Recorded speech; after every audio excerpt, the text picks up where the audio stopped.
اعوذ باللہ السمیع العلیم من الشیطان الرجیم بسم اللہ الرحمن الرحیم السلام علیکم ورحمۃ اللہ وبرکاتہ اللہم صلی علی سیدنا محمد وعلی آل سیدنا محمد بعدد کل ذرۃ مئۃ الف مرہ سبحان اللہ والحمد للہ ولا الہ الا اللہ واللہ اکبر ولا حول ولا قوت الا باللہ العلی العظیم۔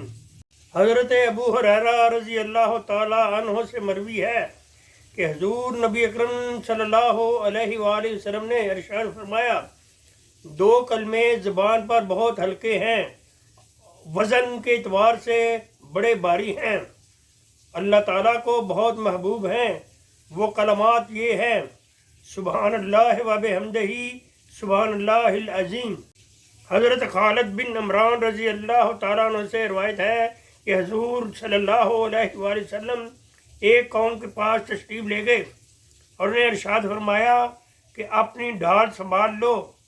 انہوں نے عرض کی، یا اللہ کے حبیب، کیا کسی دشمن سے بھی سامنا ہے؟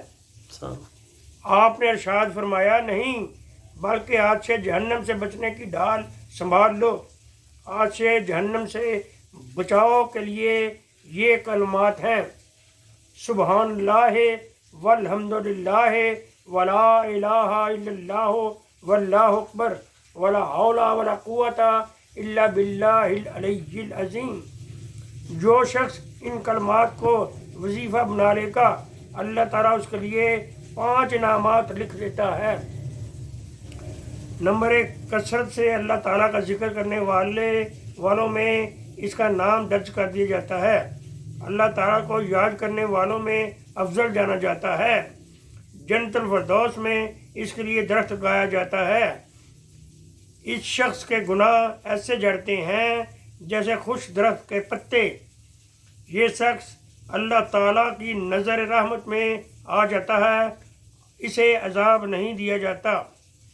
حضرت ابو ہریرہ رضی اللہ تعالیٰ عنہ سے مروی ہے کہ حضور صلی اللہ علیہ وآلہ وسلم نے ارشاد فرمایا کہ یہ افضل ترین کلمات ہیں، اور یہ کلمات مجھے کائنات کی رنگ و بو سے زیادہ پسند ہیں۔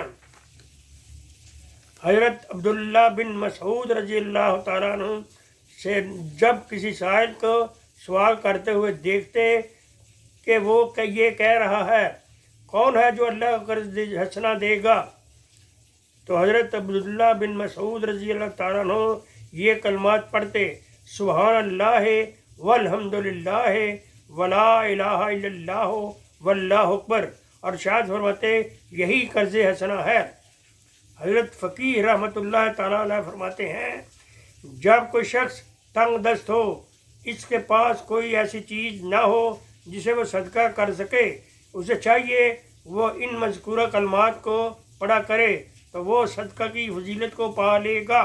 وآخر دعوانا ان الحمد للہ رب العالمین۔